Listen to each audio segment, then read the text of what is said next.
Ajay Alok, deputy speaker का पद दे देते विपक्ष को। अगर परंपरा आप चाहते थे स्पीकर पर विपक्ष निभाए तो दे देते डिप्टी स्पीकर का पद। अभी डिप्टी स्पीकर का चुनाव कल हो रहा है क्या? ये तो जब चुनाव होता है तब बातें होती है ना, कि एडवांस में ही बातें कर लेते हैं। ये लोकतांत्रिक ढीठ है कांग्रेस पार्टी, लोकतांत्रिक ढीठ है ये लोग। मैं क्यों कह रहा हूं, उसका कारण है 2019 में संख्या बल नहीं था, अविश्वास प्रस्ताव लेके आए, जानते थे हारेंगे लेकिन लेके आए। 2024 में कहीं से भी इनके पास मत नहीं थे, संख्या नहीं थी, अविश्वास प्रस्ताव लेके आए। आदत है, जानते हैं स्पीकर के चुनाव हारेंगे बुरी तरह से, लेकिन अपना वजूद जानने की इतनी जल्दी है, इतनी बेचैनी है कि बहुमत फ्लोर टेस्ट के पहले ही स्पीकर टेस्ट भी कर लिया। बहुत बढ़िया है।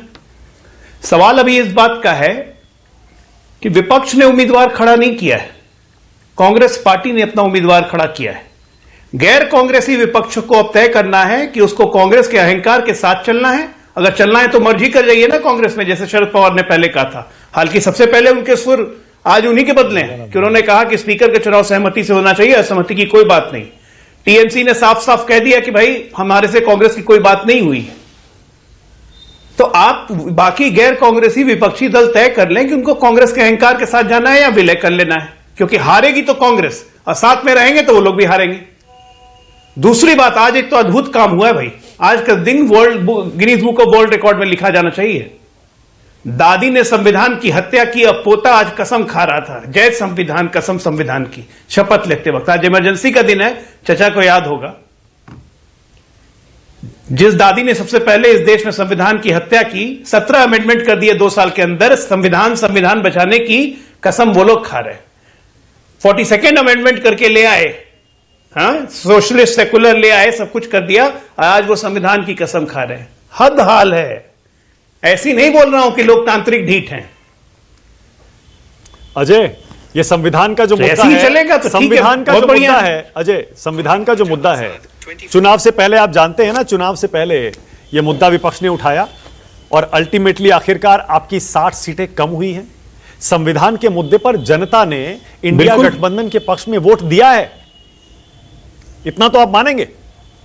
जनता ने नहीं, एक मिनट, जनता में नहीं, कुछ गुमराह हुए जनता ने, जिनको ये गुमराह करने में सफल हो गए। हमारा वोट प्रतिशत सिर्फ 1% कम हुआ है, सीटें हमारी 63 कम हो गई। हम इसको बहुत गहनता से विचार कर रहे हैं और इस नैरेटिव को हम ही ब्रेक करेंगे, क्योंकि काठ की हांडी बार बार नहीं चढ़ती है मानक, एक बार चढ़ा लिया। अब है ना, बचाएं संविधान। कौन सा संविधान 10 साल में हमने बदल दिया, लेकिन मैं तो ऑन रिकॉर्ड्स कह रहा हूं कि 75 से 77 में 17 संशोधन किए। संविधान की आत्मा मार दी, प्रियम्बल को मार दिया, बाबा साहब की आत्मा को मारा इन लोगों ने, और आज वो संविधान की कसम खा रहे 25 जून इमरजेंसी के दिन। शर्म आनी चाहिए। छी। ओके अजय, लेकिन अभी आपने उस सवाल का जवाब नहीं दिया। अखिलेश जी, एक सेकंड, मेरा सवाल अभी भी वही है कि जब आप स्पीकर पर समर्थन विपक्ष से मांग रहे थे तो परंपरा ये कहती है डिप्टी स्पीकर उनको ऑफर कर देते, इस चुनाव की नौबत ही ना आती।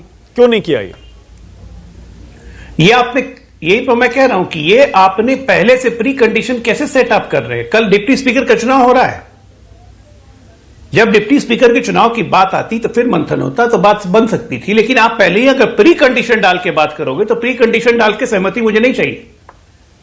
आप प्री कंडीशन डाल के आप ब्लैकमेल कर रहे हैं ना। 60 साल इस देश पे आपने राज किया और आप अपनी परंपरा को खुद तोड़ रहे हैं कि ठीक है स्पीकर का चुनाव होगा, जो आज तक इस देश में नहीं हुआ था। एक व्यक्ति का अहंकार कांग्रेस को ले डूबेगी, एक परिवार का अहंकार कांग्रेस को ले डूबेगी। पहले यही जवाब दीजिएगा। अब गैर कांग्रेसी विपक्षी तय करे क्या करना है।